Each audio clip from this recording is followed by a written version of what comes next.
What's up, everybody? Welcome back to the channel. Today's video is going to be about who qualifies for this stimulus check, this stimulus package, and I'm trying to answer some Q&As that I've really been getting on a couple of my videos. I've done a few videos, one about how to get your stimulus check faster, and also when we should be receiving it, which would be for direct deposit sometime next week or the week after that. So let's get right into this video. Again, guys, if you find these videos helpful, make sure you like, share, and subscribe so you don't miss any future updates on anything else I'm talking about as far as this or anything else travel or credit wise. Let's get right into the video. All right, guys, so first let me start trying to answer some of the frequent questions I've been getting. So a lot of people are asking that they have like prepaid debit cards, for example, like the Emerald card. They have like, so like H&R Block, Jackson Hewitt. They have these debit cards where you can, like reloadable debit cards where you can put the money on it as opposed to getting direct deposit or a check. I've been looking all over, still trying to find an answer. That's probably the most typical question that I'm getting right now is what about those customers? So far, the IRS website has nothing to say really much about that. If you guys find an article or of any sort and I'm wrong, please let me know. But so far, the IRS has said nothing about putting things on a reloadable debit card. It really is focusing on direct deposits or checks. So account number, routing number, not a debit card number, not a credit card number, nothing like that. Account number and routing number, whether that's a checking account or a savings account or a money market, however you want to look at it. Those are direct deposits at this point. But again, guys, if you find anything else differently, please make sure you let me know.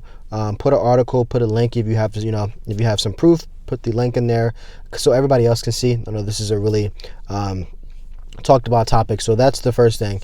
Now, before I get into who qualifies, I do want to talk about, unfortunately, at this point, it's not really talked about really much. So SSI, I'm getting that question a lot too. So for anybody who's on SSI right now, there isn't really much to really say about it. All I can really say from doing my research is that it's in the works, but there's been nothing confirmed. I have a good feeling that you guys who are on SSI, because everybody's important, we shouldn't leave any single person out. Everybody during this time needs the money. I do think you guys should be okay, but again, I'm not a financial advisor or a tax consultant, so you don't want to take my word 100% for this. But SSI, there has been no 100% confirmation as from my research today, since I've really been researching this topic, that SSI will get the stimulus checks. Now, let me get into the people who will get these checks. So the first batch is if you are a single U.S. resident with an adjusted gross income less than $99,000. Now, when I mean adjusted gross income, that means, let's say you're a business owner and you make $200,000 a year, but after you maximize your deductions with a tax consultant or a tax advisor, you are your adjusted gross income, so after taxes or after maximizing your deductions, are like $50,000 to $70,000. In that instance, you should qualify as a single U.S. resident with an adjusted gross income of $99,000 or less. So after adjusted, if it's $100,000, after you've maximized deductions, you will not qualify for the stimulus package. So that's number one. Again, $99,000 or less for a single U.S. resident with an adjusted gross income after maximizing deductions if you're a business owner or you have write-offs of $99,000 or less. The second is if you file head of household and you earn under $146,500. All right, so that's very straightforward. If you are, a parent and you file head of household and you make under less than $146,500, you should qualify for the package. Again, guys, this is off of me doing my research so far. And last but not least, as far as earning income, if you are joint, so if you file joint or a married couple, so you're filing married without children, just you and your spouse, and you earn $198K or less. Okay, so again, if you are a joint couple, so typically married, you're filing joint, and without any kids, not saying that you cannot have children, but you're filing jointly without the kids, right? And you make $198,000 or less, you should be able to qualify for the stimulus package. Good question, though. A lot of people are asking me, what about people who are on Social Security? So like, retirees and things of that nature, senior citizens. According to the IRS, because you guys already receive Social Security, most of you guys direct deposit every month, there shouldn't be any change to that. There's nothing more you have to do at all. So definitely make sure you're just on the lookout within the next week or so. Again, if you get Social Security, not SSI, but Social Security, then there's nothing else more for you to do. As long as it's, come in direct deposit. Again, just make sure the account that you're getting direct deposit in is still open and active. Nothing's changed. For people who, so I've already talked about this, but I'll just kind of quickly go over it again.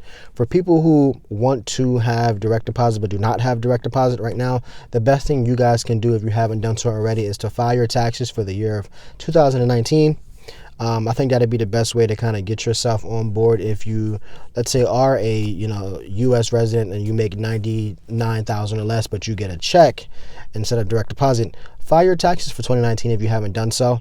Again, you guys do have a deadline extended to July 15th to pay taxes if you owe, but at least the IRS will now have your updated information on file to help you out. So I hope this video was helpful. If there was any more questions, I've been responding back to every comment for the last 3 or 4 days. I appreciate you guys giving me all the questions. Keep them coming.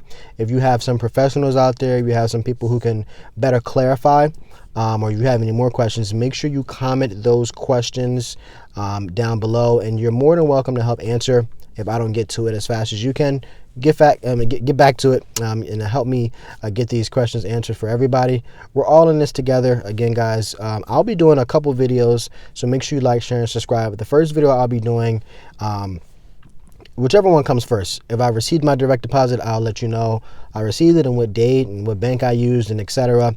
And also I'll be doing a video on the portal that I'll be opening up on the IRS website if you want to get direct deposit. And again, I'll be doing a screenshot or a screen record probably on one of the sides of the videos as I'm talking to you guys, showing you exactly how I was able to navigate through the website, just to help out people who are not as tech savvy as others. Some are tech savvy, though it's 2020, some are not, and that's all right.